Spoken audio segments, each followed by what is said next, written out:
Hi, my name is Shelby Rose, and the working title of my thesis is Interactivity and Innovation, Embedded Narratives in Role-Playing Games.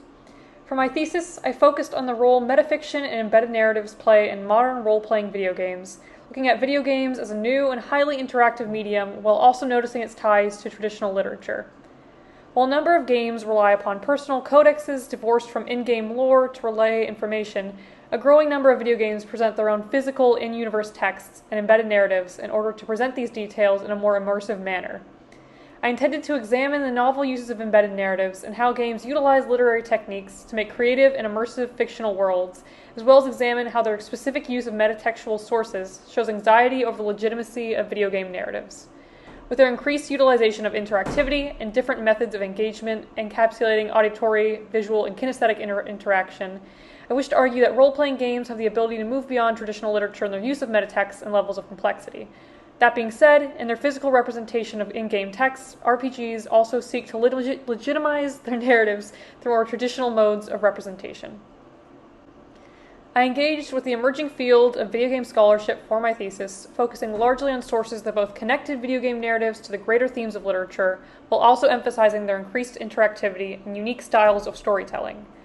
These quotes are a small sample of the sort of scholarship I focused on for this thesis. These sources from Melissa Somerdin's The Game Debate, Video Games as Innovative Storytelling, Aaron Smuts' Are Video Games Art, and Richard Ziegfeld's Interactive Fiction, A New Literary Genre, respectively show the burgeoning connection of video games narrative to literature, while also taking note of the unique affordances given to storytelling in this interactive medium. Even as Smuts notes game narratives are highly intertwined with traditional storytelling, other scholars are beginning to take note of the way in which role-playing games are pushing the boundaries of storytelling through their reliance on interaction and putting oneself into the story. What first interested me in the appreciation and study of narratives and metatext within video games was the game Fallout New Vegas. It was over discussion of this game that I first started to think more closely about the use of embedded narratives within video games. This conversation led me to consider the interactivity that played a key role in the creation of story and presence of metafiction within video games, as well as consider the question of why these embedded narratives are so common in the first place. Do video games, as a relatively new form of narrative media, rely on traditional modes of conveying story as a means of legitimizing themselves? Why do role-playing games often present these in-game texts in physical representations, rather than in drop-down menus and codexes? Does having a physical book, note, console, or recording somehow enhance this interactive experience? Using Fallout New Vegas as a starting point, I argued that while games present increasingly complex interactive narratives through metafiction that differ from those in traditional books, the reliance on more traditional representations of conveying story shows a desire to be grounded in the field of literature and in more comfortable and legitimate modes of storytelling. Fallout New Vegas, set in the year 2281 and over 200 years after a nuclear apocalypse, relies largely on clunky-looking computer terminals as its source of metatext. Like the books and recordings of Oblivion and Dishonored discussed in the main section of my thesis, these computer terminals involve a level of interactivity while still providing information in an accessible and recognizable way.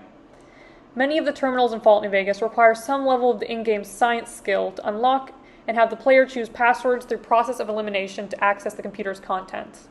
This hacking sequence, accompanied by the tactile sounds of someone typing on computer keys, invoke a sense of familiarity while also engaging the player in a complex interaction. Each locked terminal presents its own puzzle prior to allowing access to the story elements presented through often diary-like entries, with the passwords increasing in letters and difficulty depending on the terminal. By locking this text behind a sort of minigame, games like Fallout New Vegas require a degree of participation in the creation of their metafiction that simply cannot exist in other forms of media. By grounding their embedded narratives in physical computer terminals, however, role-playing video games are clearly still driven by a need to make sense or create a world recognizable to their audience. Going into the main section of my thesis, I moved on to discuss the Elder Scrolls IV Oblivion.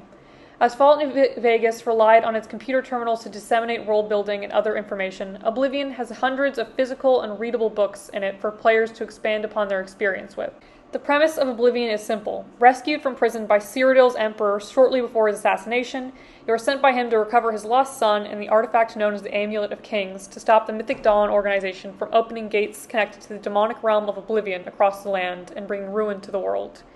The different forms of literature within Oblivion introduce a more detailed way of interacting with the fictional world it creates, creating a greater sense of depth and world building often found within the fantasy and science fiction literary genres.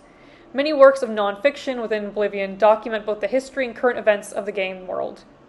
Fictional, religious, historical, and academic works like the Mysterium Xarxes, the Mythic Dawn commentary series, and the Doors of Oblivion contain context for the main events of Oblivion, while the Black Horse Courier set of newspapers appear as certain quests are completed by the player in order to document their actions.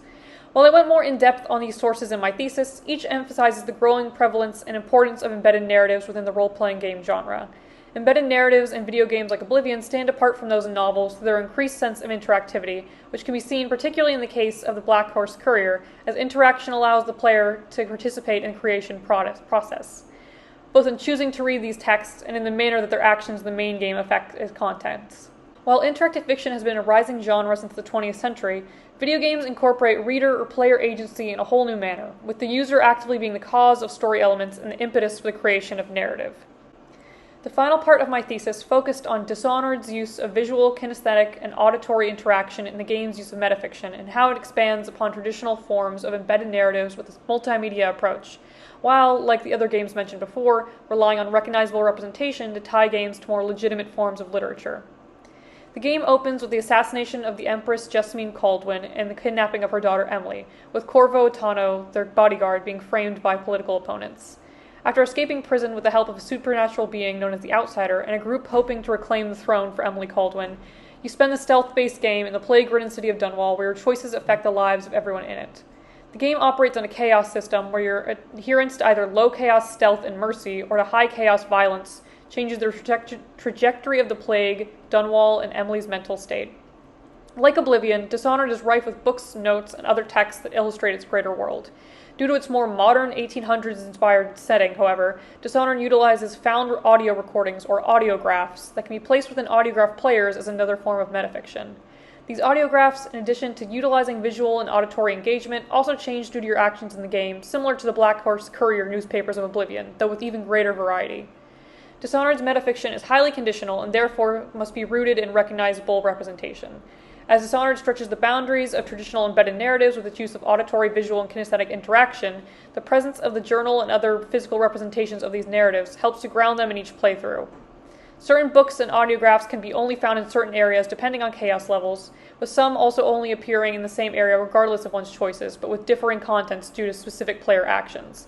By having these highly changeable embedded narratives as physical objects in the game, Dishonored highlights the effect of players' choice on the world around them, while also making sure that the player's presence in the game is not challenged. In conclusion, I wanted my thesis to show that role-playing video game narratives have an intrinsic literary quality to them, while also emphasizing the fact that both within and outside the industry, their stories continue to be devalued. Even as video games move above and beyond traditional literature and their ability to tell stories and utilize techniques such as that of the embedded narrative, most scholarship surrounding video games continues to focus on their violence or inherently negative attributes rather than the value of the stories they have the ability to tell. Unlike any other medium, games have the often untapped, advanced capacity to tell highly personal and interesting stories with their use of interactivity that cannot be replicated in more static forms of media.